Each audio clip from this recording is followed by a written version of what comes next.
This podcast is a proud member of the UUOP Network.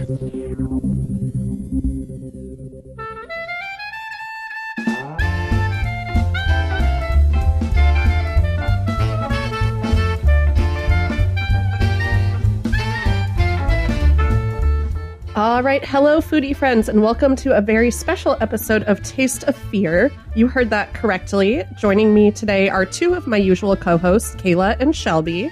Hi, I had to do this. What a taste of fear! Okay, then.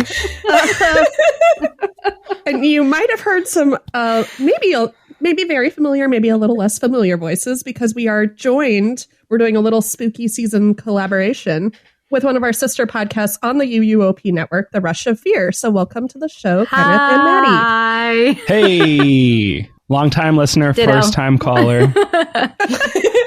Indeed.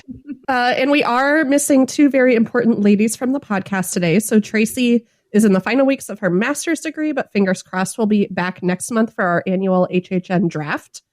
And Michelle, your guys' co-host on Rush of Fear, is about to head to Orlando for Premium Scream Night and the media event and opening night and all the things. She's a busy lady. Busy. Busy lady. Sweet. All right, so quick rundown of today's menu. For our appetizer section, we'll take care of a few quick housekeeping items, including drawing a winner from last month's Perfect Day giveaway contest. Woohoo! And our entree today is our HHN 2025 menu overview. And for dessert, we will share a sneak peek of our personal HHN hype lists. Just a little peek. A light Just bite. a sneak peek. Otherwise, we'd be here for 8 hours. I mean, yeah, that's true. We might still be here for 8 hours. Let's see how this goes. I will do my best to rein this in, but we'll see. Good luck. Yes, thank you, Kelly. All right. Shelby, you want to kick us off with the appetizer? Sure, I do. I just want to say one thing. Can you guys believe HHN is on Friday? It's insane. I can't believe it. I'm not physically ready, I don't think. Oh, I bet. Nope. No. Sure aren't. Yeah. I'm physically ready. Today was like the first cool-ish day we've had here in St. Louis in quite a while. So it's like 75 degrees. I might need a cardigan going into work tomorrow morning. I'm drinking a pumpkin beer. I'm wearing my Mel Must be shirt. nice, Kelly. Must be nice. I don't know that. I know. It was 112 degrees here last week. So Wow. Yeah. You guys deserve it then. Yes, we had. I think we're supposed to get a little, I'm going to use air quotes, cool front in like North Florida. It's supposed to be like in the 80s or something. I know it doesn't sound like a cool front to anyone else, but at least it's not 100 still. So yes. I'll take it. Okay, moving on. This month, we don't have a ton of food news across the resort. Unfortunately, Volcano Bay and Louise have some updated menu items, but we'll have some posts on our social media pages in the coming weeks about those. Instead of the usual news section, Maddie and Kenneth, if our listeners are unfamiliar with your start that over, geez. Instead of the usual news section, Maddie and Kenneth, if our listeners are unfamiliar with your show, can you give us a brief snapshot of the content you cover over on Rush of Fear? Yeah. Maddie, or who should Do you want to do the brief overview to? and then I'll do our socials? Okay. Sure. So yeah, Rush of Fear, we are a show about Halloween Horror Nights, and also we cover a few other ancillary haunt events, like if we get over to Hallow Scream or Sir Henry's Haunted Trail, or I just went to Las Vegas and did Horror Unleashed. So like all these other non-HHN but somewhat related things, we'll be talking about all those things, talking news, overviewing history if there is no news, like if we're in the post-HHN season and we don't have any news for the upcoming one, we'll go over history of a previous year. And yeah, it's just all things scary, spooky HHN. Yeah. Can I jump in that the history episodes are wild? Yes. Wild. And I think it's usually Maddie reading the old shows, Villain's Head. They are If I'm sad, I'll go listen to that. Oh, I will cry right now. That makes me so happy. Yeah, that's funny. The Bill and Ted show, I saw it for the first time when I was like 15, and I think that's how old you're supposed to be when you enjoy Bill and Ted. And so, yeah, like it was definitely a tradition for a while. And then at a certain point, I was like, I think I'm a little bit over this show, but I do kind of miss the energy that it brought to the event.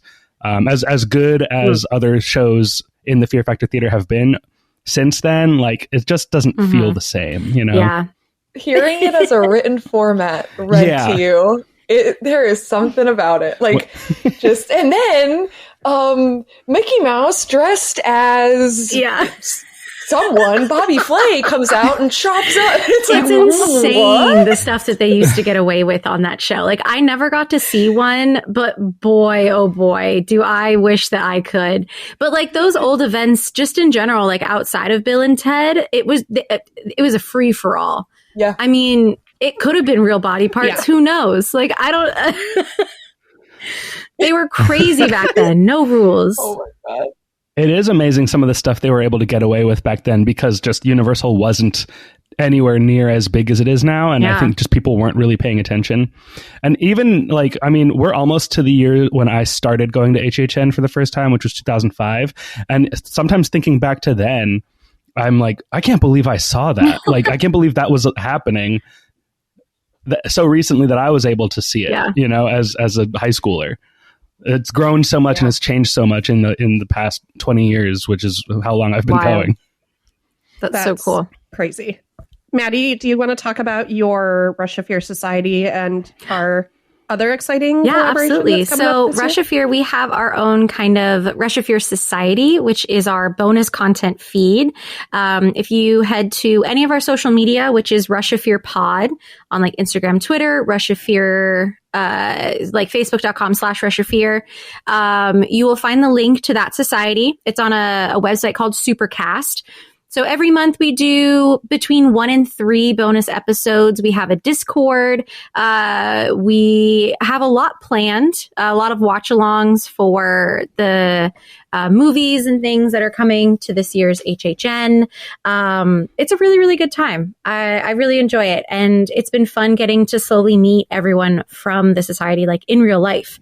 So that has been really fun for us. Cool. And then we also have our annual HHN foodie guide for HHN Orlando. Big news this year. It's staying the same size, but we are gaining a lot more contributors to the foodie guide. So we are in fact partnering with the podcast. So it's going to be Russia Fear and Taste of Universal combined forces together to create the ultimate HHN 34 foodie guide. It's going to be great. It has a new cover. Ooh. The foodie guide is essentially like the food guides that Epcot has for their festivals. And it's that for Halloween Horror Nights. So it's like a little menu of all the food offerings, where you can find them. And that way you can kind of keep track and see the things that you want to try, like what you're interested, where can you find it? Yeah. Basically that. Well, and then we'll be adding in all the allergen information and about other dietary information that people might be looking for. Yeah. And when those are getting ready to be sold, the link will be available across all social media. So just keep an eye out for that. We'll do a big mass post and make sure everyone is directed to the link so you can get your own. It's going to be great. Yay. Yep. And we'll share that on all of our feeds too. Go listen to Russia Fear. It's very fun and funny. You learn a lot. Oh, thank you. So on our last episode, we talked about what it would look like to have one perfect day at the Universal Orlando Resort. Kenneth and Maddie, we aren't going to put you through our full rubric, but we want our listeners to get to know you briefly. Can you quickly rattle off some of your favorite attractions, shows, and maybe more importantly, favorite restaurants, snacks, and beverages across all of the parks? Epic Universe included, which is why we had to redo our perfect day episode as we had a whole park. Yeah. Oh my goodness. And we were warned that this would happen, and yet I'm still unprepared. I was like, I did send that text message that said be prepared for this. Okay, for attractions and shows, for me, is a little bit easier than food. But I'll go. I mean, I'm a big roller coaster person, so obviously, like Velocicoaster, Hulk, Hagrid's, Stardust Racers, I love all of them. And then, but like, as far as I'll give my favorite ride in each park. And I kind of put coasters outside of that. So in Universal Studios, I love The Mummy the most, I think. Although E.T. is close. Like, it's just classic. In Islands, Spider-Man is number one, and that is actually my favorite ride of all time. And then in Epic, it's Monsters Unchained. I mean, it's unmatched in my opinion. There's nothing close in that park. Shows... I mean, it's got to be Waterworld in Hollywood. Okay. We don't have it here. And honestly, we don't have anything that even scratches the surface of what that show is. And then food or restaurants and snacks. USF is a little tougher. I don't really have a go-to restaurant there. It's kind of just wherever we happen to be. But Islands of Adventure, I think I usually end up going to Thunder Falls Terrace. Yeah. And then Epic, honestly, I'd never had a bad meal at Epic, but I think Burke probably has my favorite restaurants. But then there's the garlic steak in the Burning Blade Tavern is like the best snack, I think, on property. Fair. Nice. Kenneth, when Yes. Monsters Cafe was open, would that have been your go-to? Not really, honestly. No? Like I wasn't a big. I mean, I loved the inside of that restaurant, but the menu was just like the menus for old Universal were not super interesting, and they were kind of copy and paste across both parks. So like, you would have your equivalent, like Louis and Cafe 4 were the same menu. Thunder Falls Terrace and Monsters Cafe were the same menu. So like, they were never that interesting. So I mean, I guess you would go in there just because like it's fun and like to see the monsters and, you know, all the stuff. But the food just like never really called to me. Yeah. That's fair. Oh boy. Okay. Well, I think a lot of mine are going to overlap with Kenneth, but Epic Universe ride, Monsters Unchained, Universal Studios ride, either Mummy or Men in Black. I love Men in Black. I'm unreasonably good at Men in Black. I'm terrible at any other like shooter game, but for some reason, Men in Black, I'm pretty good at it. Islands of Adventure. Oh boy. Lindsay's sitting next to me at her desk. Our desks are like combined. And she did a thwip and a stare. And I was like, well, yeah. So I would probably have to say Spider-Man as well. But I do love myself some Velocicoaster. That is a great ride. If we're talking shows, the Untrainable Dragon is pretty cool, but I would also, if I'm allowed to like country hop, I would definitely do Waterworld. That show. Yeah, that was cheating, wasn't it, when I said that? No, It's still Universal. Yeah. Okay. We have all methods of magical transportation are available on our perfect day. There's also no cost and no line for anything. Perfect. So, yeah, because like the North Campus doesn't really have any shows anymore. Like there's Animal Actors and you got Born, you got Horror Makeup. but that's it. Like Islands has nothing. They got rid of all their shows. I did forget about Bourne, though. I do like the Bourne stunt show. Honestly, if you put me in a theater for a stunt show, I will have a good time no matter what. And then food, I would have to say Pizza Moon is a great one.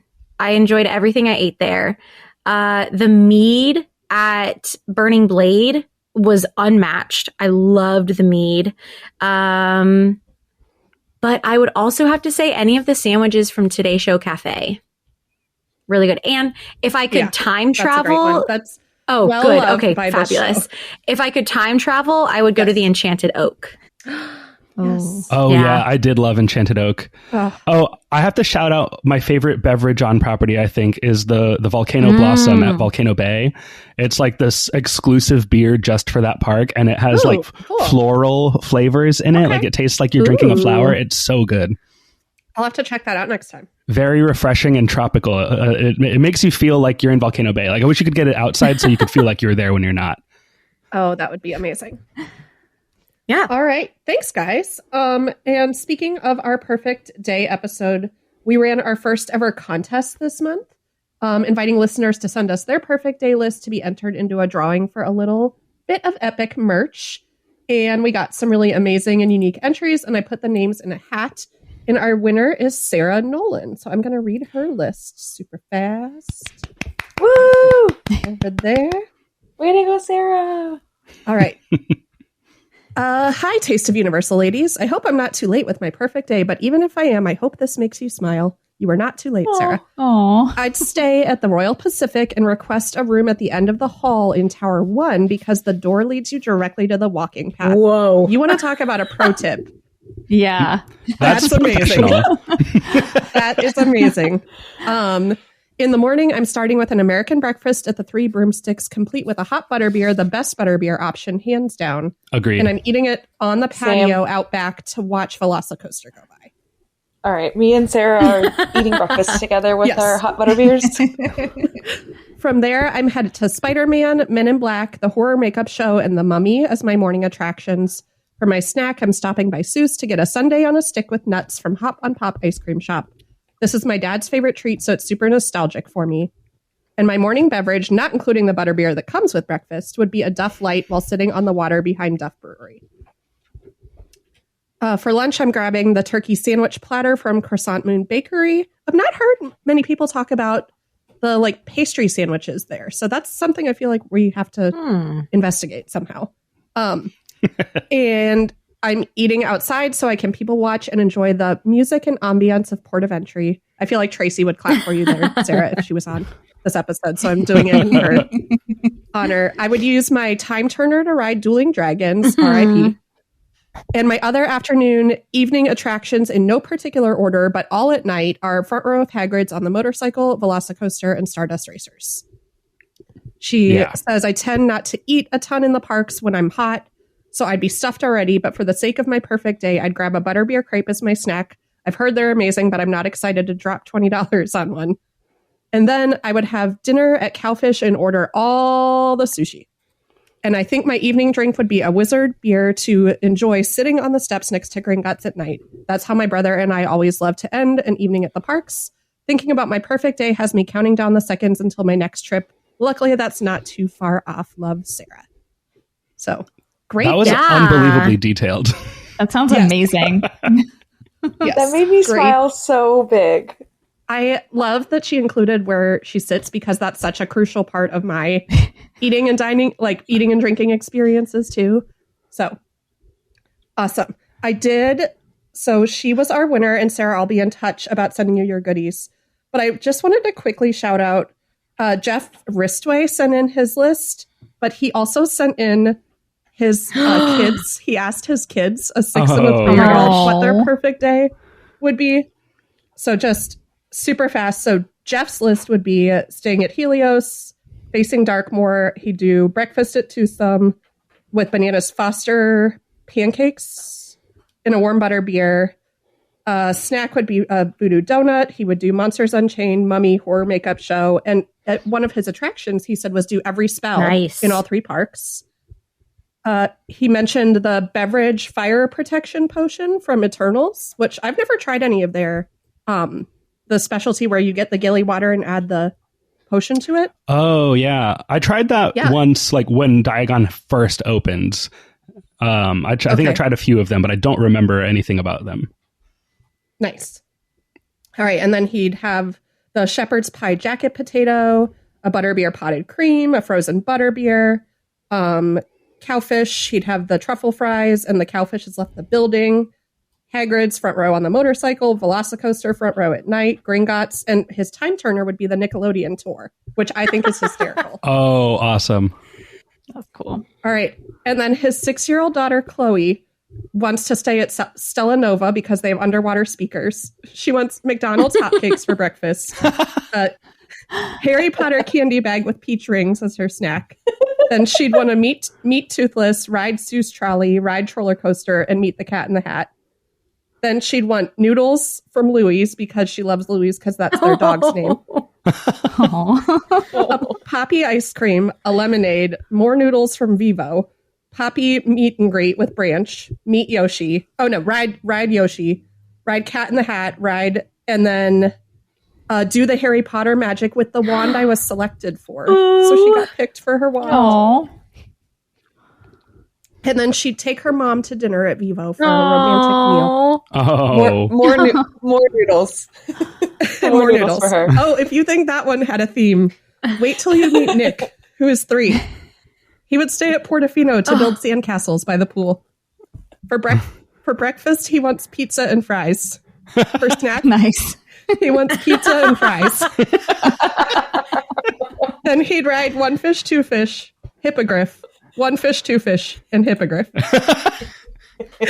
Guess what's for lunch, guys? Pizza and fries. Pizza and fries. Okay. And then ice cream anywhere. Then he'd meet Mario, ride 1 fish, 2 fish, ride hippogriff, meet Toothless, and then for dinner, pizza and fries. So even though that name did not get picked out of the hat, Jeff, like, mad props to you and your amazing that sounds like a fantastic day. His kid sounds like he's obsessed with 1 fish, like I'm obsessed with the carousel. Like, that's the only thing he wants to ride. He's like, I'll throw some stuff in there to make it interesting, but I just want to ride 1 fish. Yep. Okay. Let's move on to the entree after those appetizer shenanigans. All right, so for our entree today, we will be going over the HHN menus that, no lie, dropped approximately 6 hours ago. And we really wanted to do this collaboration episode, and it was going to get harder and harder with HHN being this weekend for us to record any day but today. So I woke up early this morning and I looked and there were no menus. And I went to work and I looked again and there were no menus. And then I think I spoke it into existence because I was like, Shelby, Kayla, what if they do drop everything at 10:34 like they were doing the House and Scare Zone announcements? And then it happened.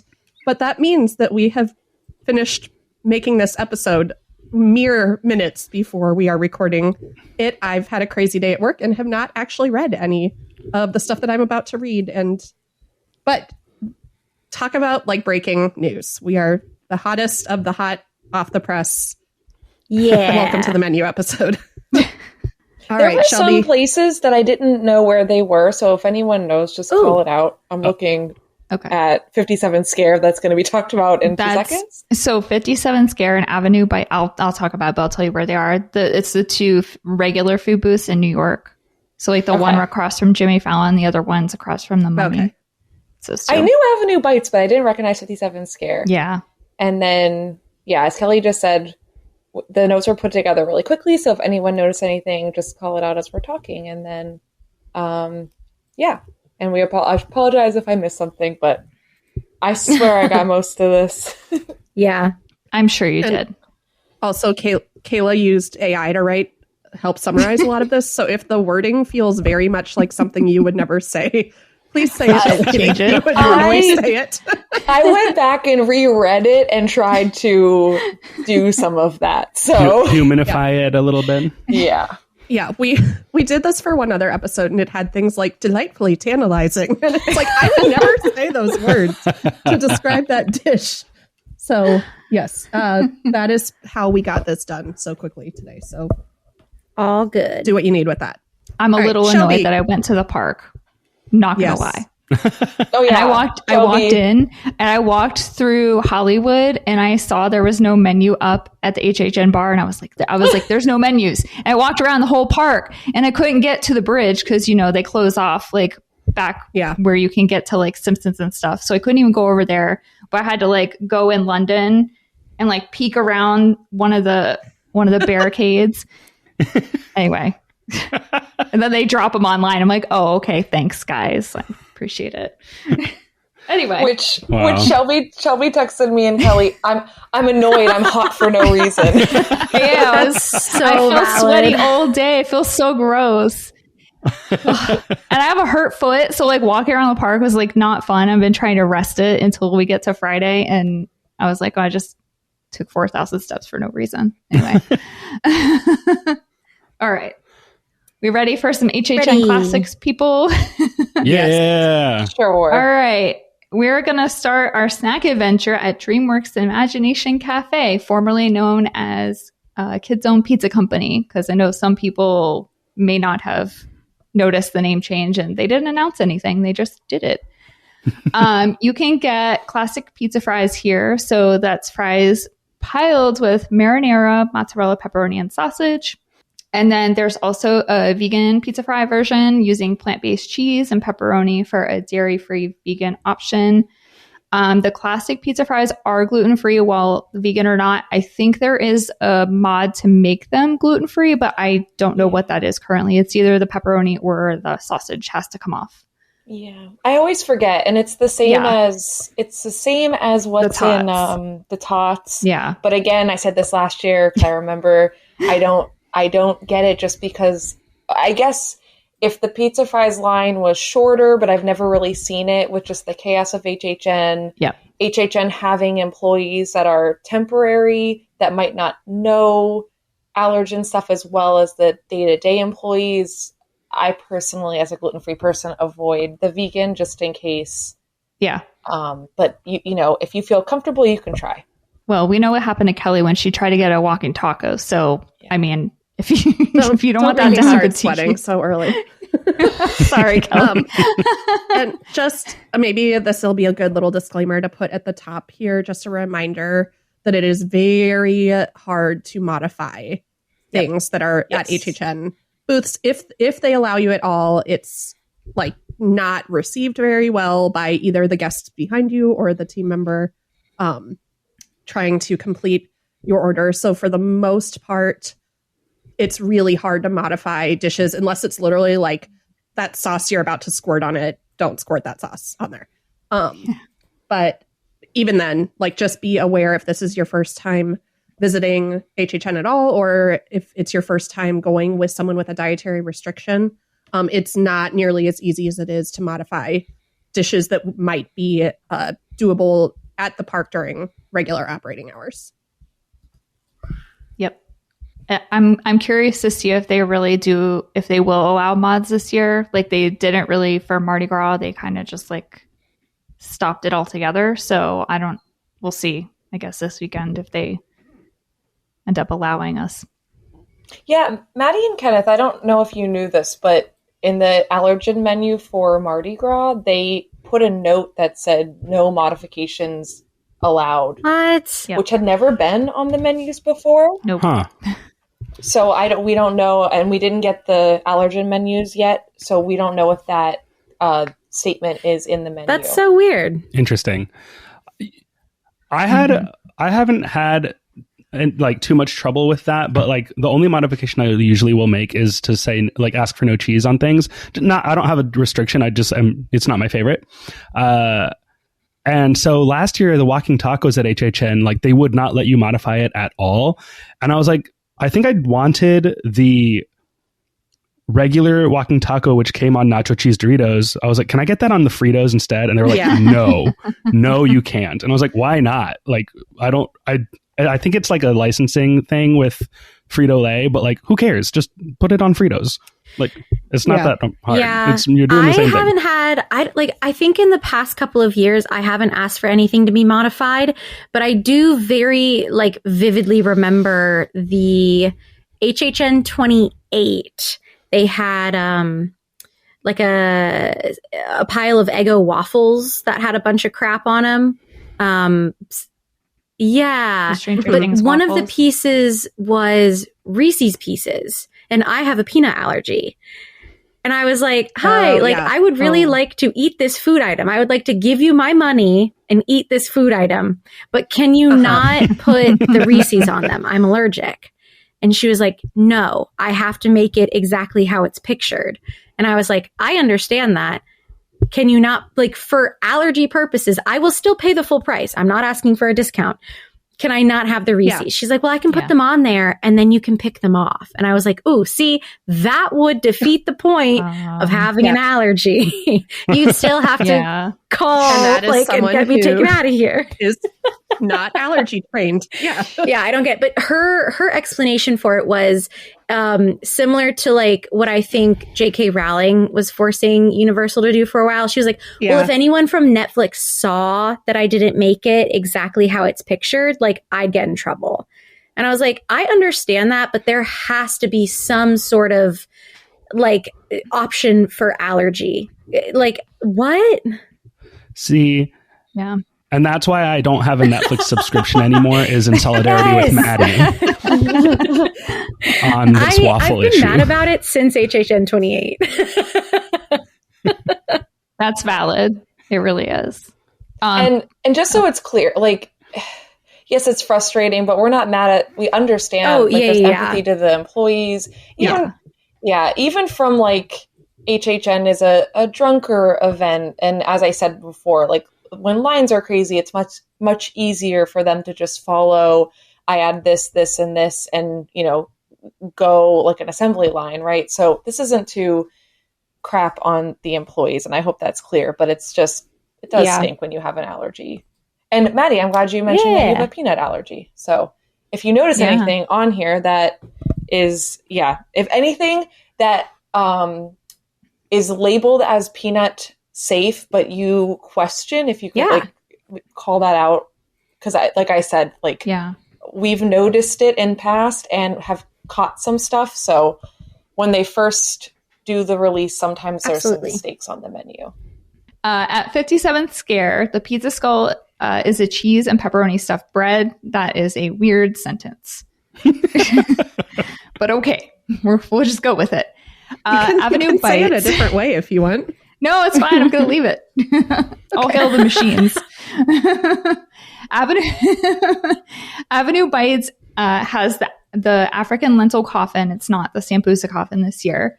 But it combines spiced lentils and potatoes in a golden fried shell, and it's vegan and dairy free, and that's a returning option. And then, Kayla, do you know where the Twisted Tater chips are? Are they at 57th Scare? Because I think it's a separate booth. I think it's that separate Twisted Tater booth. Oh, okay. I don't know where to explain where it is. Okay, that's fine. I can see it in my mind's eye. No, that's okay. They're also serving spiralized Twisted Tater chips. They are going to have a spicy cheddar or a ranch and vinegar topping, which I'm annoyed by. Why didn't they bring back salt and vinegar?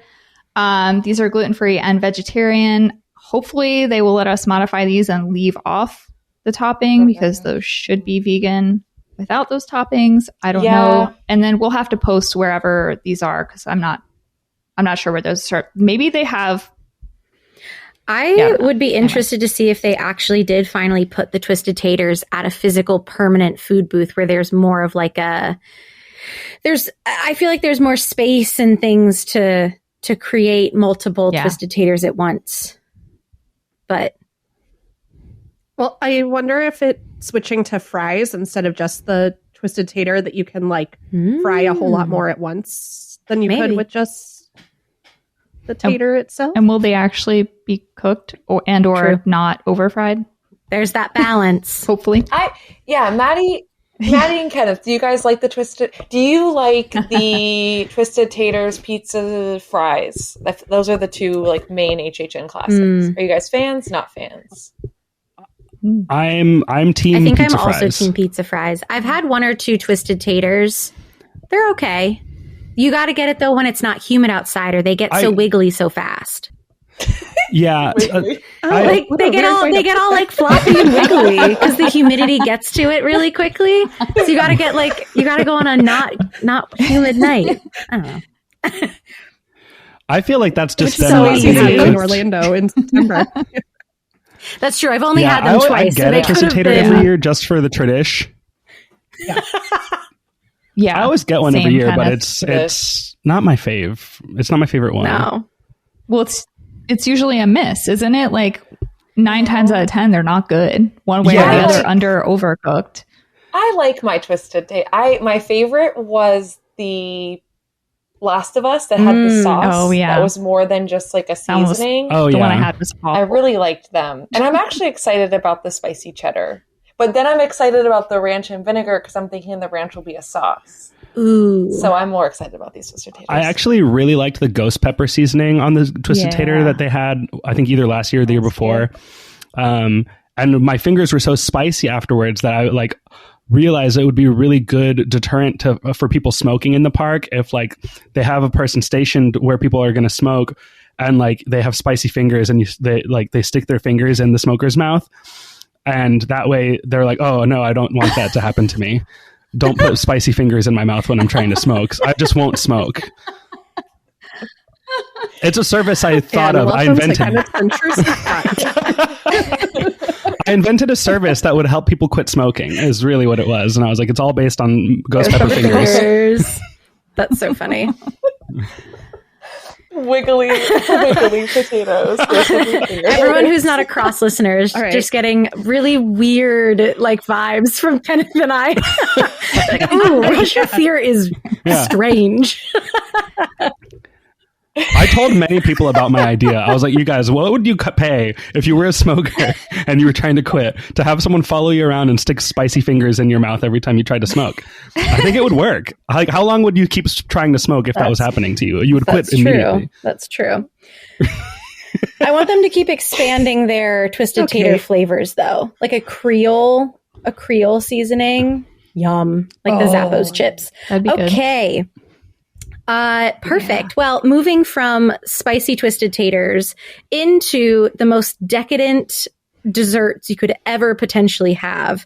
Let's talk Today Show Cafe, San Francisco Pastry, Crescent Moon Bakery, and ToU's. So for all of you dessert lovers out there, myself included, Today Show Cafe has the Toxic Chocolate Peanut Butter Cake, which has rich chocolate, peanut butter cream, and an ube eclipse of a bat. Yum. Oh, wait. That's a separate item.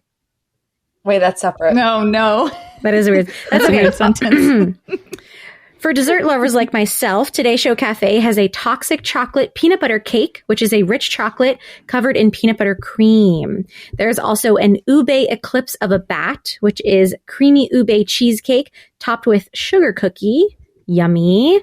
There is the pumpkin seance mousse, which is vegan and dairy free. This has... What? Oh, that's cool. Sorry. Yeah. Like I said, that's okay. Kelly, you are hearing this in real time. So this is no, you're fine. This is exciting, and it also kind of sounds good. So pumpkin chocolate granola crumble. So some sort of mousse with a pumpkin chocolate granola crumble on top. Oh, yum! I'm excited for that. Oh, good. And I don't like too. Pumpkin. I do love pumpkin, and I loved the holidays vegan mousse this year. That one was at really the San good. Francisco Pastry Company, we have. Sorry, the name of this is so funny, and it caught me off guard. Sins of the Gourd tart. Oh goodness! So this is what cremeux. Pumpkin cremeux with caramel in a graham shell, like a graham cracker shell. Over at the Crescent Moon Bakery, they're also going to be serving, it looks like, the pumpkin mousse. And then ToU's is going to have a vampire kiss shake.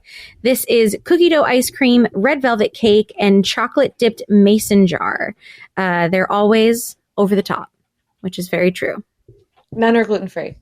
But the mousse is typically gluten-free. And if I remember correctly from last year, the mousse was not labeled gluten-free, but then on the allergen menu it was. So I will keep people posted if we find out in the allergen menu that we can have the pumpkin seance mousse. So Kayla, just so you know, the holiday one was a mousse, but it did have like a cookie base.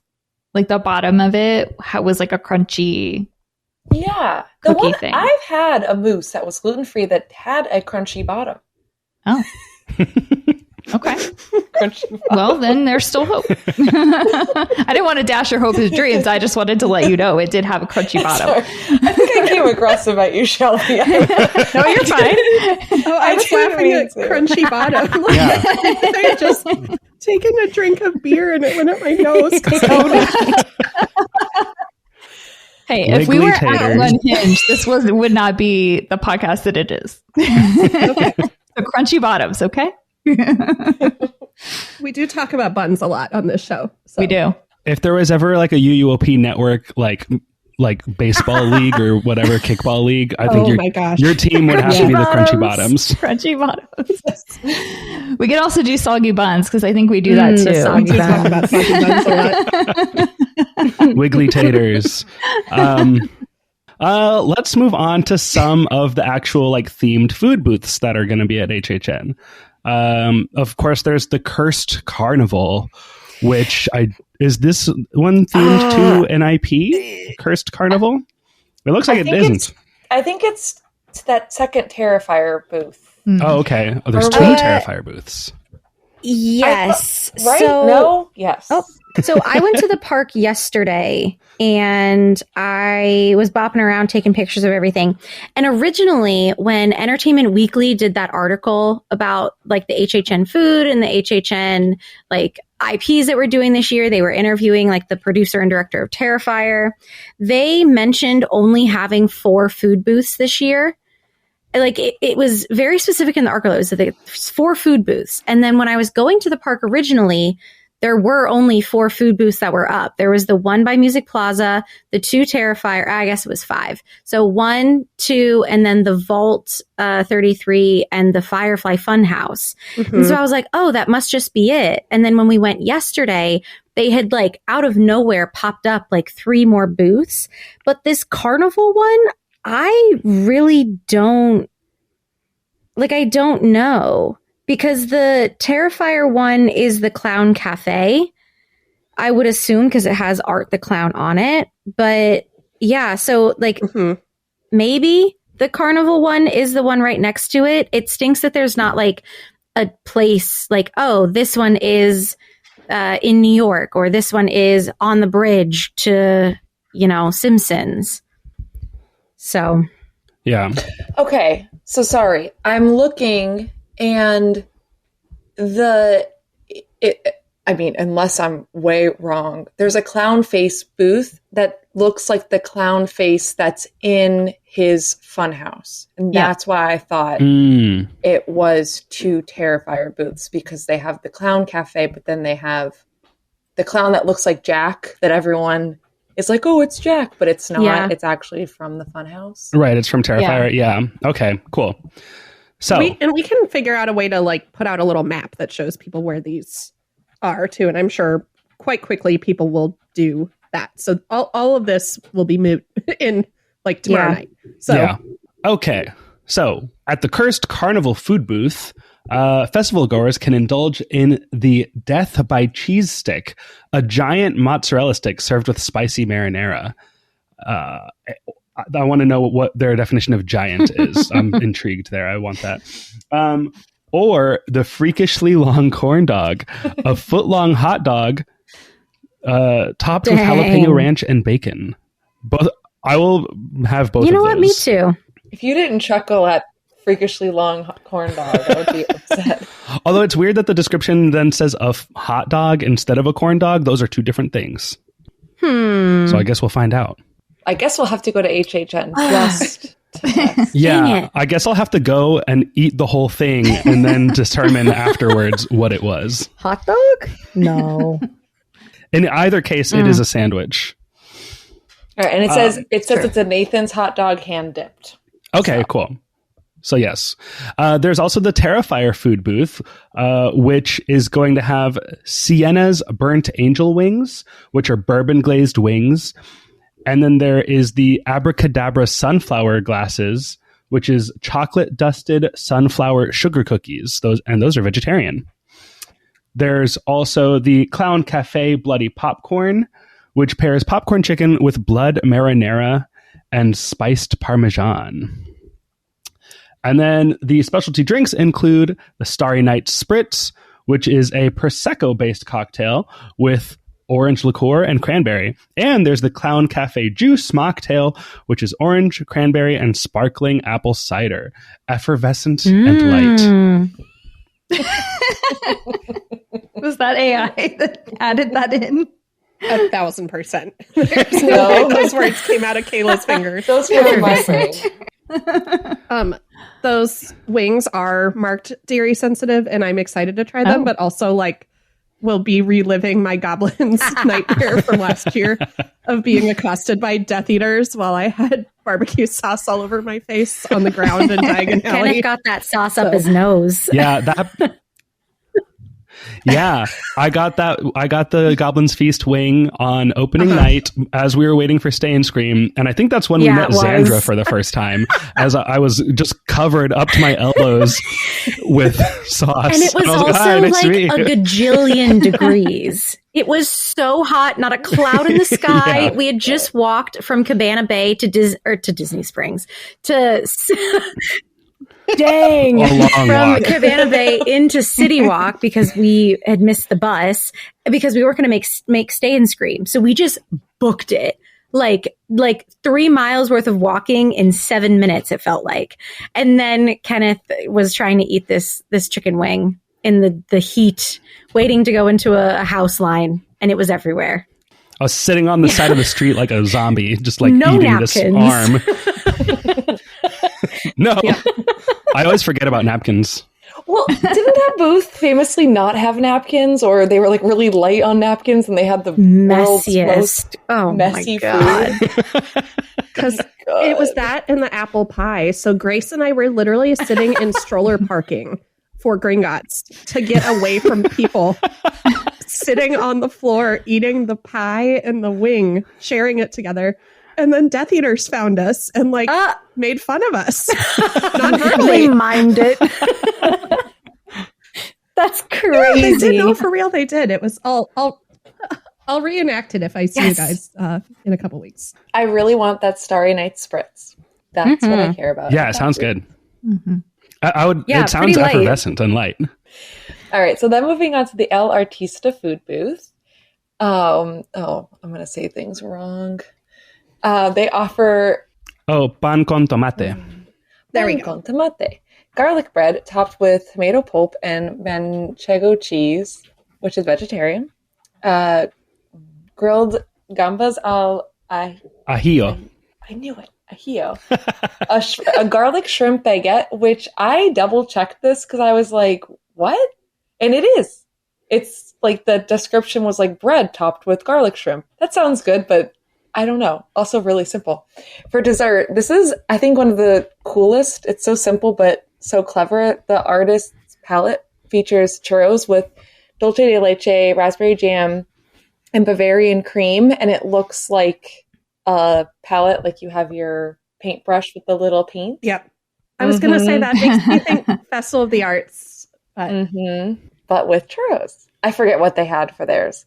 And then the drinks are the Sinister Sangria, a white wine sangria with lime and strawberry syrup, which sounds too sweet for me, but if you like that, then get it. And then the No Booze Brew, a zero alcohol Sauvignon Blanc mocktail with lime and pineapple, which is light and refreshing. And but not effervescent. I liked that. Again, we've talked about this, I think, the last couple of episodes, but another example of the mocktail is not just a juice. It is, replicating the taste of wine, which I think is cool. But I'm still in a college mode of if I'm going to spend money on a drink, it's going to have alcohol. I'll try this one for the team. That's fair. Fair. I forgot I have another booth.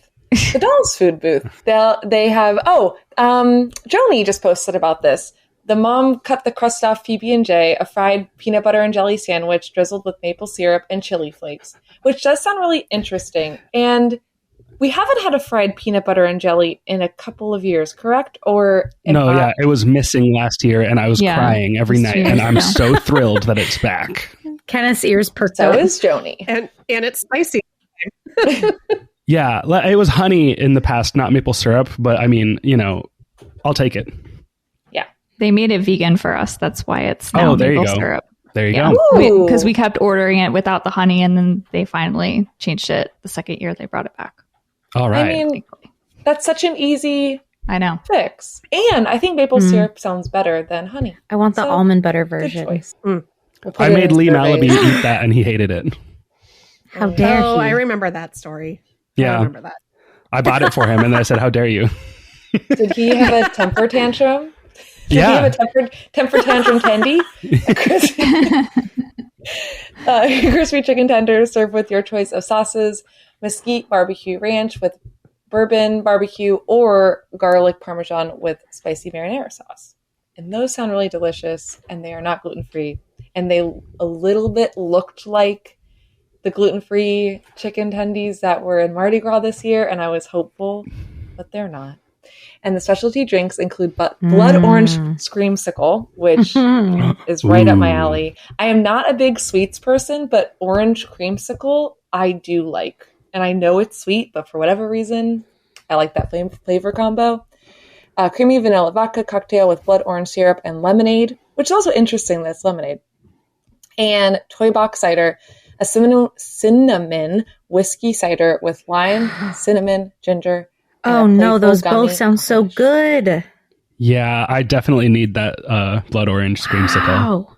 I do want to mention really quick, the churros should be vegan without, I believe, one of the sauces. I have to double, triple confirm which one it is. And then I do believe that No Booze Brew will also be vegan. Nice. So that's exciting. Thank you. I'm just happy to have my churros back. Okay. We are going to move on to the Wyatt 6 food booth now. This booth offers Huskus Muscle Man Slop, which is a beef sloppy joe with jalapeno bacon, Lay's dill pickle flavor potato chips, and cheese sauce on a chocolate almond bun. That sounds interesting. What? I remembered reading almond bun thinking that was weird, but I didn't read chocolate, and now it's even weirder. Well, okay. It's going to get weirder in this next sentence, all right? Because I'm reading ahead and I'm like, wow, okay. The next option is Ramblin' Rabbit Fried Carrot Cake. It is topped with cotton candy icing. Okay. No. Sure, why not? Is anyone interested in either of those? Yes. The Huskus' Muscle Man slop without the cheese, if they are willing, if they'll be so gracious to not put the cheese sauce on it. I am fascinated with these food options so that you read it and you're like, what are they thinking? I have to try it. That was like the Carnival hot dog that they had a few years ago. That like I tried it the first time and I was like, it's not weird enough. Like I wanted it to be gross and it isn't. It kind of tastes normal. Is that the one that had the bubblegum sauce on it? Yeah, it was like bubblegum mustard or something. Like it was so strange. But then it tasted mostly normal. Like it was like the flavors were all so subtle that I was like a little disappointed. Okay. I gotta be honest with you guys. I'm jealous of these things. Like, I want some really weird crap to eat that's vegan. I wish I could eat any of these items because I like weird stuff. I would eat that. We have some more drinks at this booth. So, Light the Way, which is is that right? It says a bright peach in white moonshine. I think it's cocktail? playing on like Light the Way. Okay. But I actually do think it is bright, at least in the pictures. Okay. A bright peach and white moonshine cocktail with blue curacao and tonic. And the other drink is Let Me In, which is a mocktail of lavender, peach puree, lemon, and a dragon fruit float. Floral and refreshing.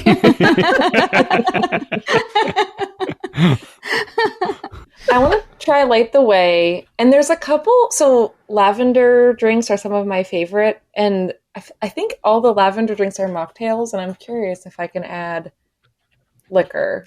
I mean, I'm assuming the booths that have the full bars I could. And I don't think these are one of them. So yeah. I don't think any of this is gluten-free. And I think it's obvious. So I can't comment. But I'm glad everyone's getting their PB&J back.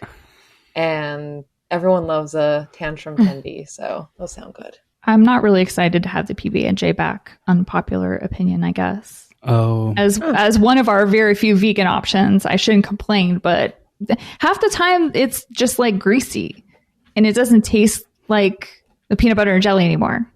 It's just grease. So I guess maybe I've gotten some bad ones, just like the Twisted Taters. Yeah, maybe.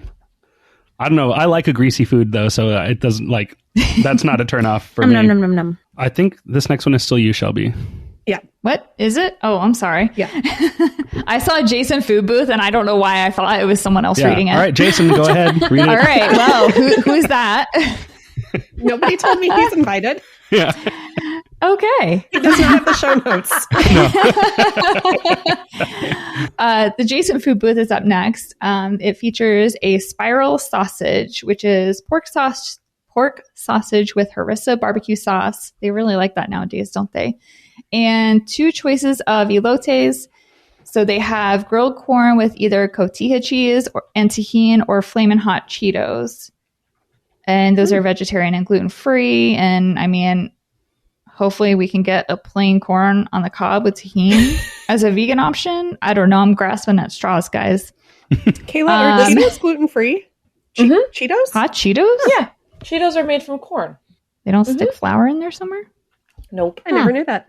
Me either. And Learn the something spiral new every day. sausage is gluten-free as well. Oh, And nice. Which is dairy-free. like- so that, yeah. I think there's 5 things total, and I'll try everything, but I don't know if I'm getting that spiral sausage. You can have a bite of mine. Okay, There you thank go. you. Sharing is It caring. just sounds boring, and I don't really like meat very much, and I don't really like sausage. So thank you, Kelly. Anyway, Yeah. Shelby, back to you, or Jason, back to you. Back to you.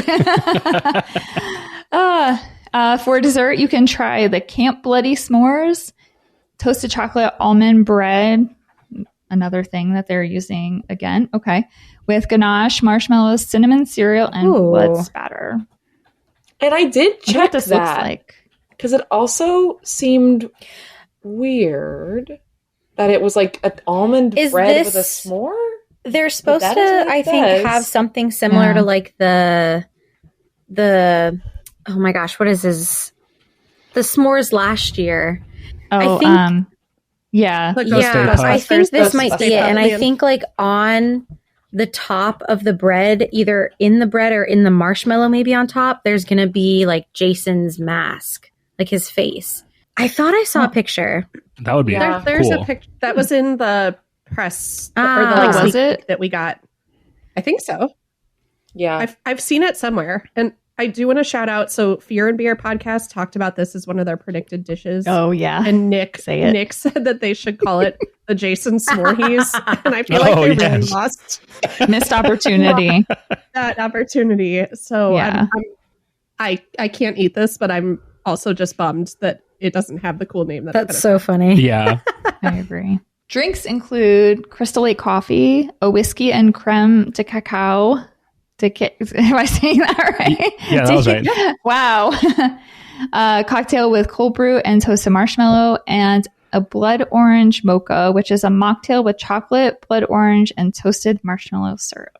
That coffee sounds good. I want that coffee. I'm excited about the coffee, and I'm thinking I'm going to need the coffee. It makes more sense that it's a cold brew because looking at it, I was like, are they making like hot coffee drinks in the middle of HHN? And it makes much more sense that it's cold brew. Yeah. Hot Can coffee would I be awful. share? So I think Maddie, Kenneth, you guys know, I have a 14-month-old, and so we don't stay up very late. Sleep it's not hard to come by now, but yeah, like I go to bed by like 9 every night. And at one point, I was talking about HHN, and my husband was like, "Are you worried about sleeping? Are you going to be up until 2?" And I was like, "Mark, I am having caffeine, if that's Yeah. what it means. Like, what do you mean? Am I going to say?" He's like, I would be very concerned that I'd fall asleep. And I'm like, I'm not. I'm going, if once a year during HHN, that's when I have a coffee drink at midnight just so I can make it through to 2. It's going to happen. I'm doing it. Yeah. I don't care about health ramifications. Alrighty. So a Scare Zone got a food booth this year. Very exciting. We have Crooked Lane Food Booth. This one is going to offer bold options like Flamin' Hot Birria Ramen. Whoa, yum. Birria beef ramen topped with crunchy Cheetos. That's delicious. Here is where you can also get the famous HHN walking taco, vegan or birria beef, which is with Tostitos, sabritas, salsa verde, red onions, scallions, and consomme. The Fritos vegan walking taco is made with vegan chorizo, salsa verde, and fresh cilantro, dairy-free and gluten-free. We also have specialty drinks, including the Berry Scary, a tart vodka berry cocktail, and the Sourpuss, which is a bourbon lemonade drink with blackberry syrup. The vegan walking taco is the only one gluten-free. I have already received 15 complaints about not only the vegan walking taco only having salsa verde on it, but also the lack of vegan options. Because I'm the complaint department. But I'm like, why are you guys telling me this? I can't do anything. I want to complain too, a little bit. When I was looking, I was very surprised at the lack of vegan options. Yeah. I thought it jumped out this year. I mean, I will give them a little bit of credit. They at least brought back like the classics. True. So I'll take that. But there better be more stuff in Mardi Gras. That's very valid. All right, we are now moving all the way from Central Park back up to the New York area, and this is the Fallout food booth, so the one that has Vault 33 on it. This food booth features cram tots and more, chili glazed spam over cheddar tater tots. You also have the pickle bucket baked chicken, buffalo chicken dip with crispy fried pickle. For dessert, we have the Yum Yum deviled eggs, which is coconut panna cotta eggs with pineapple ganache topped with mango and tahini. Both are dairy-free and gluten-free. And sorry, that's not clear because I think they originally was missing the pickle bucket baked chicken. So the cram tots and more and the Yum Yum deviled eggs are gluten-free. And guys, spam and fruity eggs. It's very Fallout, unfortunately. But I have to get it. Like No, I think they're not real eggs. No, I know. But they do look like eggs. They're not real The eggs. pictures of them are crazy. They do. I'm a little sad because I love deviled eggs and I wanted it to really be deviled eggs. Same. How many people are going to order that and be like, these aren't deviled eggs? I know. Yeah. Kayla, you might need to edit that. None of those things are dairy free. Oops. So none of them are dairy free. Okay. And Shelby, Yes. when you were saying about I want weird things, I said that and then they dropped this and then I was like, I don't actually want weird things. I don't. Okay, that's fair. I guess I'll take my staples. These are all weird things, but also sound kind of good. All right, this booth also has 2 drinks, includes 2 mocktails, which is the Rad Away, a smoky lemonade with chipotle pineapple and spiced brown syrup, or spiced brown sugar syrup. And that one, I believe, is the one that is inside. Yes. So like, Which is crazy that they're bringing that back after so many years of not having like blood bags at HHN. Now we kind of have the blood bag back just a little bit. We also have the Quantum, which is a bright tonic drink with what? Oh, I bet that's supposed to be Supa Sour. That's a brand of like sweet and sour mix. SUPASAWA is a. I bet that was a universal typo because Supa Sour is like a mixer thing. All right. I triple checked it and it has that, and Google has no idea what that is. So they've done that before too. No, it's got. Yeah. Oh yeah. Send that one to Lee. We love all the. We keep a running list of all the universal typos. And that is Supa Sour citrus. So the citrus version of that. Blue curacao syrup and lime. And then you have some cocktail options. We have dark rum, bourbon, creme de cassis, Fernet Branca, and cola soda. Okay, it's called Dark, and it is. A friend also confirmed. Like, I thought I was nuts. It is, the drink is, so there's Radaway, Quantum, and Dark. Oh. And I don't know what that means. I also don't know what that means. And they're It's missing the cost, and it makes me think it's like dark something with the cost, and that Like it was written wrong. Yeah. Very possible. It was written wrong. So I think one day we'll find out what is after dark. Dark what? Dark That's what? so weird. Dark. Huh. Okay, cool. Well, moving on, we've got the Five Nights at Freddy's food booth. This is going to have the Why Not Have Both pizza and pasta, a pizza topped with spaghetti and meatballs.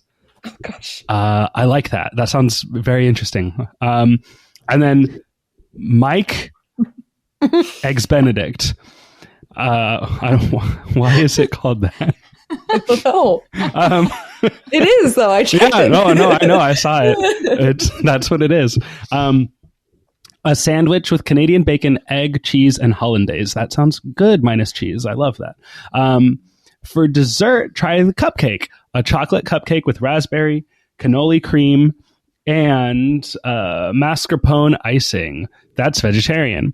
Drinks include Chica's Sour Lemon Tang, a citrus-forward mocktail with exotic citrus and cupcake syrup, and Foxy's Strawberry Soda, a sweet strawberry and cupcake syrup mocktail with club soda.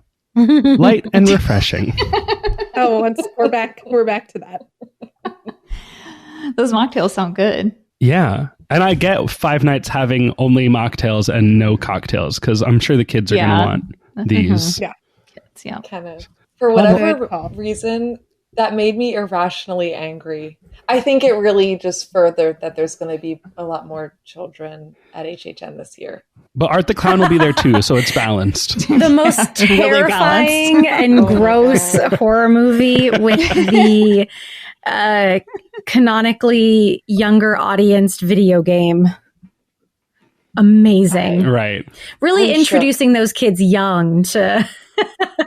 Hey, this is HHN. I've been telling my mom that there's going to be complaints out the wazoo of parents that didn't pay attention and let their kids walk through any house. And that Terrifier was, whatever. And it's like, well, you should have looked at everything that was coming to the event that you bought tickets for your kid. Yep. Yeah. Anyway, then we've got Club Horror, which is one of the bars. It's also the club, the new thing, street experience going into San Francisco area instead of a scare zone. So these are bar-only locations. Club Horror doesn't have any mixed drinks, but offers a selection of festival-exclusive... What is festival? Who is this? Is this ChatGPT or is this Universal calling this a festival? I think it's ChatGPT. Yeah. Okay. So, the Club Horror will offer a selection of event-exclusive beers and ciders. You can get most of these beers, wines, ciders, etc. at many of the booths. This year's lineup includes Crooked Can, Burgermeister, Hidden Springs Riot Juice, Whole Hog Pumpkin Ale, delicious, I love it, Cigar City High Alai, Orange Blossom Pilsner, and Angry Orchard Headless Pumpkin Cider. That sounds very good. And I also love Orange Blossom Pilsner. That's really good beer. Pair perfectly with any savory or sweet item from other booths, giving a local craft twist to your festival experience.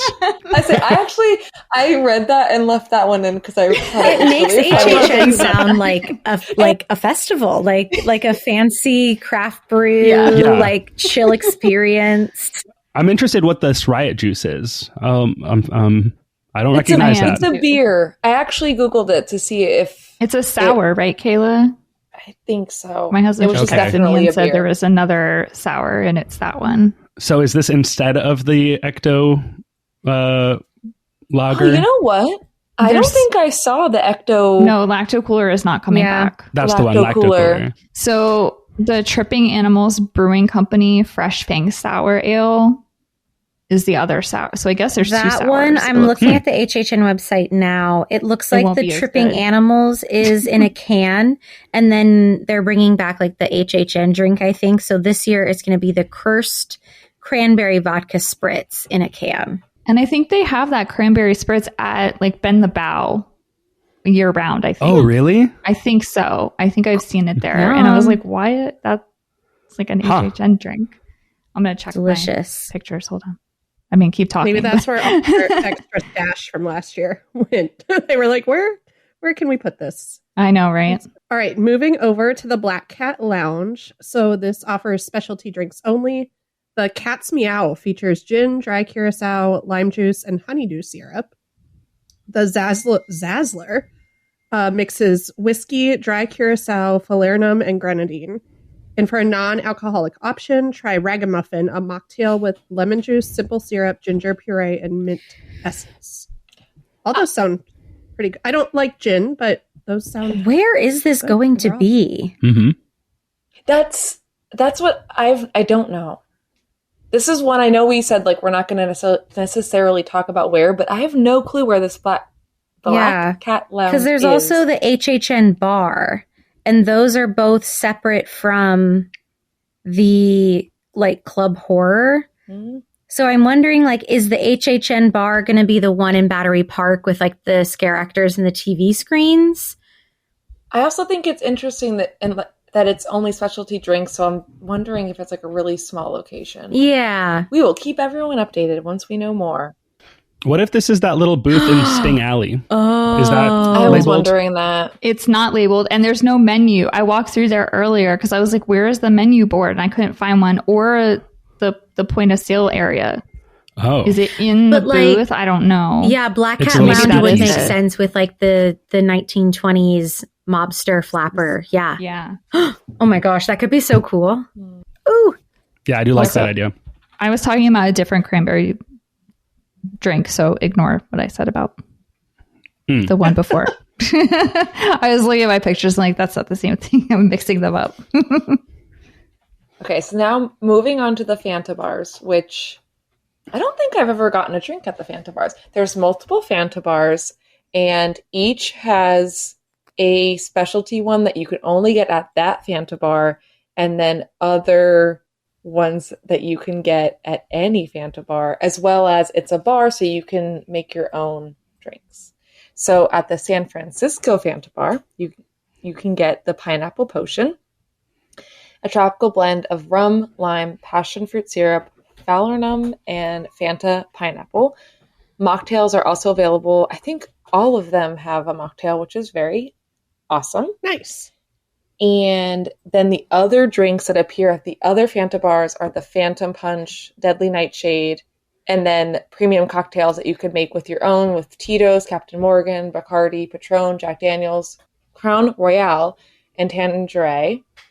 And then they could also have the beer and wine that we just mentioned before, the Cursed Cranberry Vodka Spritz, Tripping Animals Brewing Company, blah, blah, blah, as well as Spellbound Cabernet and Noble Vines Chardonnay. So also wine. And Neutrals, which I really like. They're a really refreshing seltzer.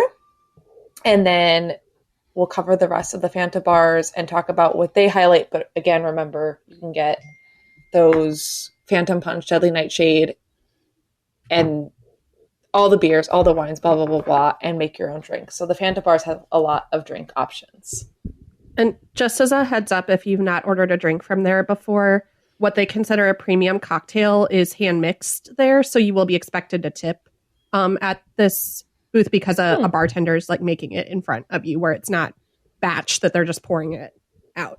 Thanks, Kelly. I don't think I knew that. Yep. I forgot Found from that one last out. year. Found that one out by wishing someone had told me that beforehand. Oh no. Okay. The Simpsons Bridge Fanta bar will feature strawberry margarita. Okay. That is cute. It's a tequila, lime, simple syrup, and Fanta strawberry cocktail with a mocktail version.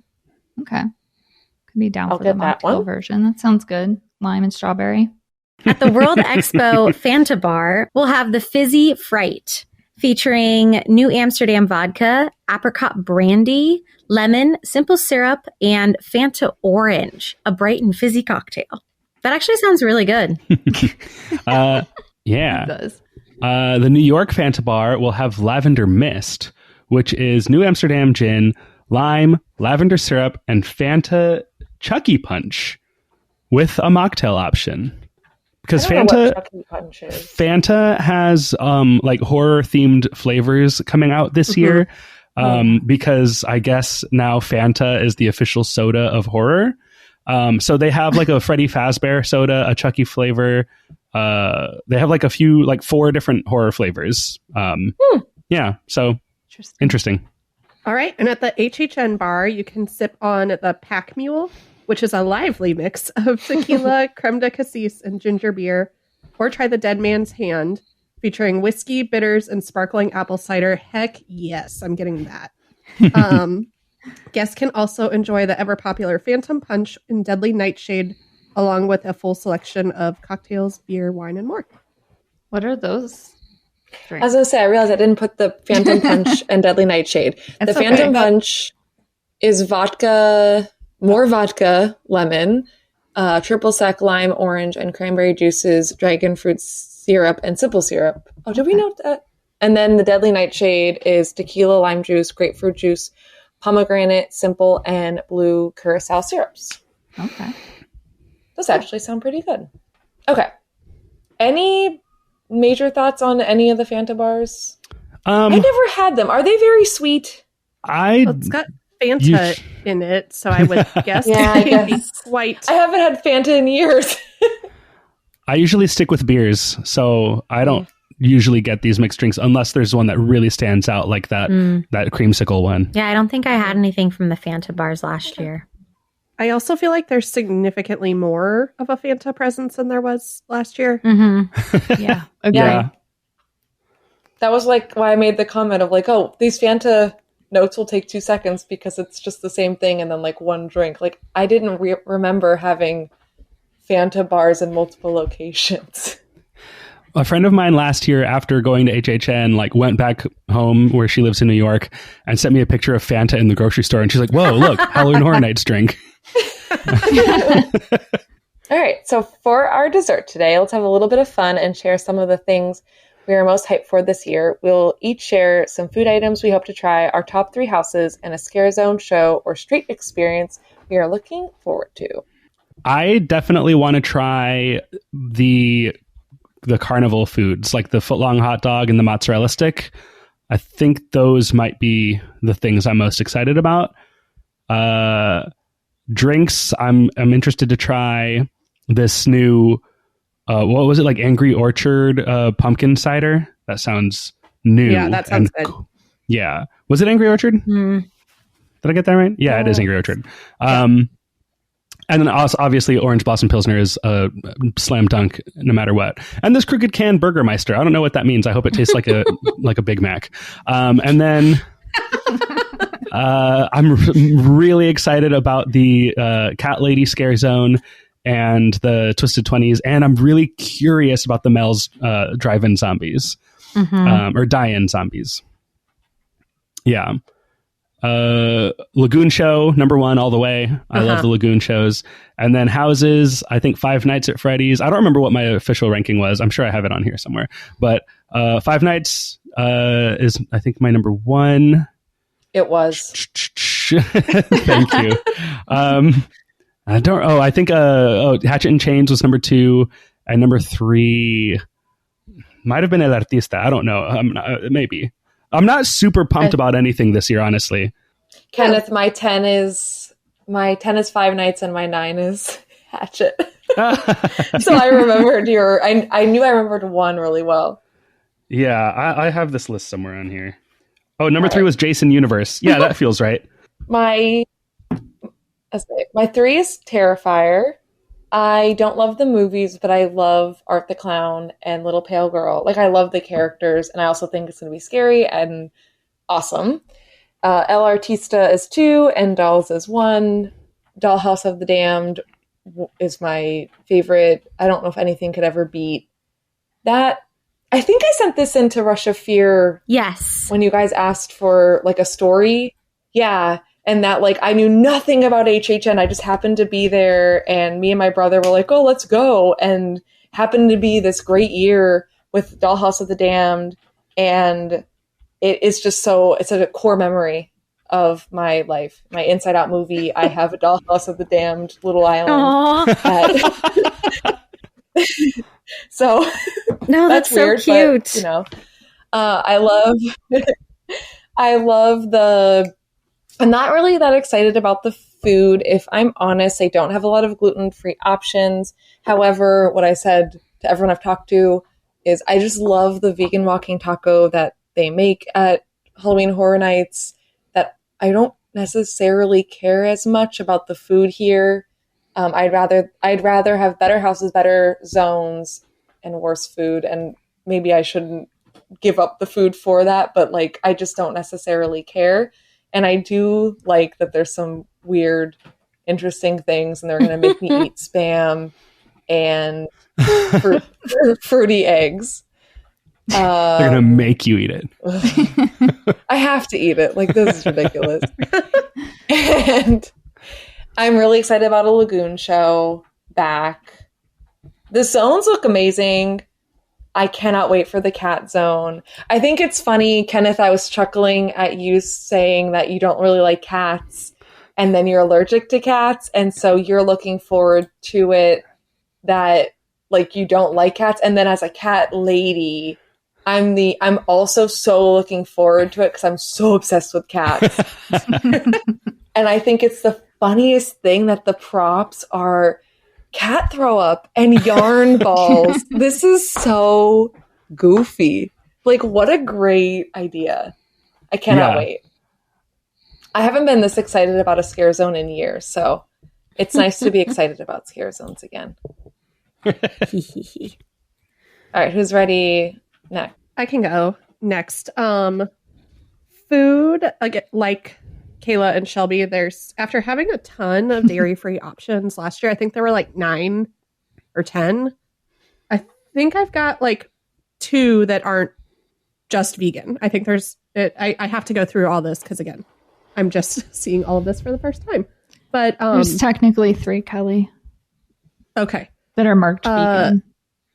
3 that are marked vegan, and then 2 that aren't marked vegan but are dairy free, which is the chicken wings and the sausage, which both sound really, really good to me. I love that harissa barbecue sauce from Oak and Star Tavern, so I'm excited about that. I'm also super stoked about the Lagoon show. So I've never, this is only my 3rd HHN, so I've never seen a Lagoon show, so excited about that, and just the chance to like take a breath in the middle of it. You guys know I need just like a little breaks in between all of the terrifying things. Yeah, and then my top 3 houses that I'm most excited for are Fallout, Galkin, and El Artista is my number 1. So it's funny that we're kind of all over the board here in that, but that's what makes this event cool, is that different people love different things about it. Yeah. Mm-hmm.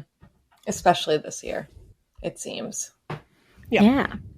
I'll pop in next. So for houses, my number 3 is Jason Universe.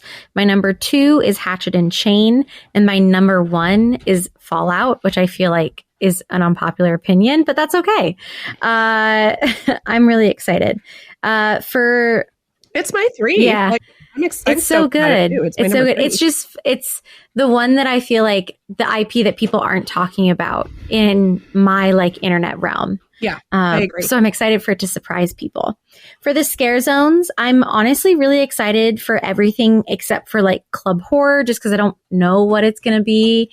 And then out of all of the scare zones, Origin of Horror is, I'm more excited for the other 4. So the zombies, the cat ladies, the mutants, and masquerade. Okay. And then for food items, oh my goodness gracious. The Jason like s'more sandwich brioche little pocket of happiness I think will be really good.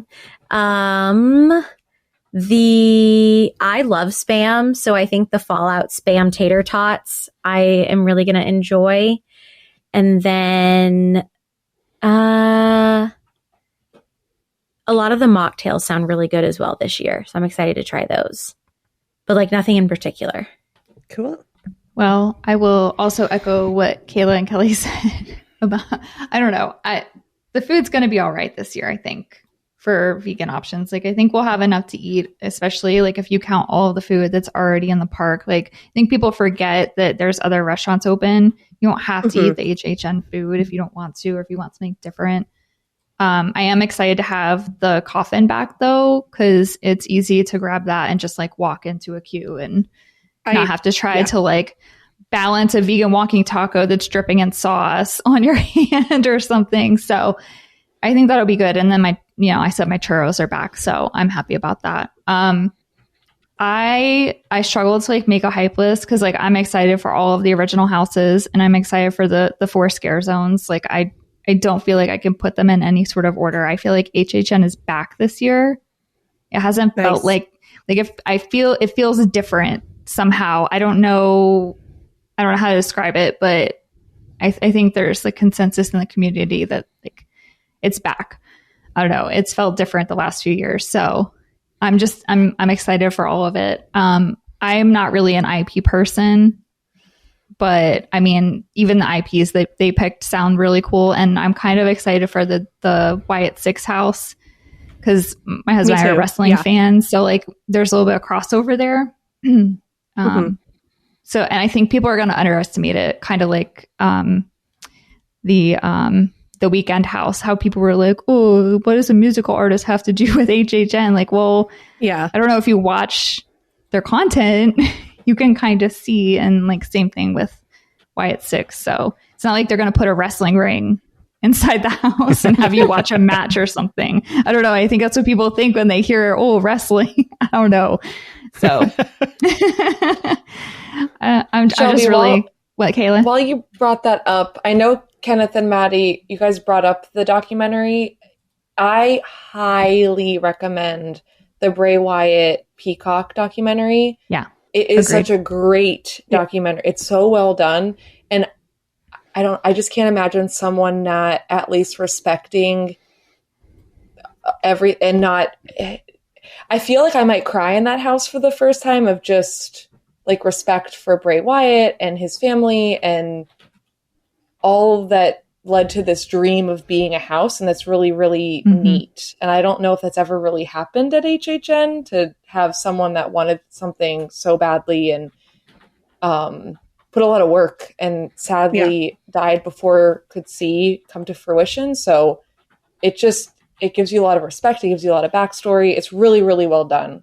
So I highly recommend to listeners and Maddie, if you didn't get to watch it yet. And if you guys don't want to watch a documentary, there's actually like from June 17th, 2024, WWE, I don't know what day this was, like Raw or something, but it's Uncle Howdy is here on YouTube. If you can find it, it's just like a quick little, like, I don't know, it's like 2 minutes long or 5 minutes long. And it's just this creepy setup. It's not wrestling. It's just like goes backstage and you see some of the characters and it's very like an HHN house. Yeah. So if you don't want to watch a documentary, if you're not into that, you could watch this and kind of get the vibe a little bit. They also, I'll plug Fear and Beer again here in that they do HHN homework videos is what they're called. They vary in length. They're not like a 5-minute video like what Shelby was just talking about, but no. They go in very much in depth of the like the Fallout one talks about all the video games and the backstory of what might be in the house based on the show, and the Wyatt Six ones talks about all the iterations of Bray Wyatt's character and bringing his family, like bringing this to life in partnership with Mike Aiello and the team. So those homework videos are found on YouTube if you just type in like Fear and Beer HHN homework videos. They're longer, but they will give you context for what you're about to. Right. And it's just for the IPs, obviously. Speaking of which, Universal being last minute on the stuff, today just dropped their first original backstory podcast on the Discover Universal podcast about El Artista. And so all the things that we've been waiting for weeks, it's like, in my mind, the event seems so put together, but everyone was so focused on Epic. They were like, oh, we have to put out the menus. Oh, we forgot to publish the podcast. Oh, we forgot to tell people about tickets. Like, good stuff, you guys. Let me get back to Wait, Kelly, did you go? And then You have Tracy's, right? Her top 3 houses are Terrifier, Gulkin, and Fallout. And she's looking forward to the Clown Cafe Bloody Popcorn, the Huskus Muscle Man Slop, and the Spicy Jacko Rita, which is one of the drinks at the hotels that we didn't cover all of the specialty offerings at the hotels or like in the Dead Coconut Club or anything, but there are specialty drinks at the hotels as well. Nice. And I forgot to get Michelle's, but I will post that once I get that from. Well, I messaged her. I forgot to remind her to send me her hype lists for all of this. But yeah, no, that brings us to the end of episode 21 of the Taste of Universal. As always, we want to end with an opportunity for you to connect with us and Rush of Fear. So guys, where can everyone find you on all and figure out all the things you have going on? I know you said it earlier, but if you just want to reiterate. Yeah, for sure. So for social media, you can find us at Rush of Fear Pod on Instagram and Twitter. And then on Facebook, it's just facebook.com/Rush of Fear. Any audio platform that you listen to podcasts on, you'll most likely find us there. If not connected somehow to the UUOP network, if you're on their feed, and join the society, the Rush of Fear Society. Yeah. Yeah. Well, everything Maddie just said. Well, and Kenneth, do you want to plug your new podcast or your band or anything? Sure, I can plug both of those things. Yeah, I just started a new podcast on UUOP Network with my roommate and friend first, roommate second. It's called Big Dumb Stuff, and it is basically just us talking about anything that we deem big and dumb, which is all the stuff we like. So we have 2 episodes as of recording this right now, but we've pre-recorded like 7 episodes. So like, yeah, we have a lot backlogged. So basically all of my free time is editing and logging all these episodes and uploading them to release. And then I'm in a band called Pangolin. We are a pop punk band in Orlando, and we do a lot of Universal fan-based things. So you might enjoy our EP about the Universal monsters called The Family Ghouls, or you might enjoy our song about King Kong, or our song about Earl the Squirrel. And yeah, we play locally in and around Orlando. We have shows coming up at 239 Fest in South Florida and the Fest in Gainesville in this October. Yeah. Yeah. I forgot about your Earl the Squirrel song. Oh yeah. Yeah. We of course love Earl the Squirrel. And I said, Universal, like, you've got this gold mine of a character here. He needs more surrounding him. Like, he needs a theme song. And I just know they're not going to do it. So we will. Mm-mm. And that's kind of our take on a lot of things. It's like, you know what should exist? This. Let's make it. Yep. All right. And then you can find our podcast on all the usual podcast platforms. And please subscribe, rate, and review wherever you can.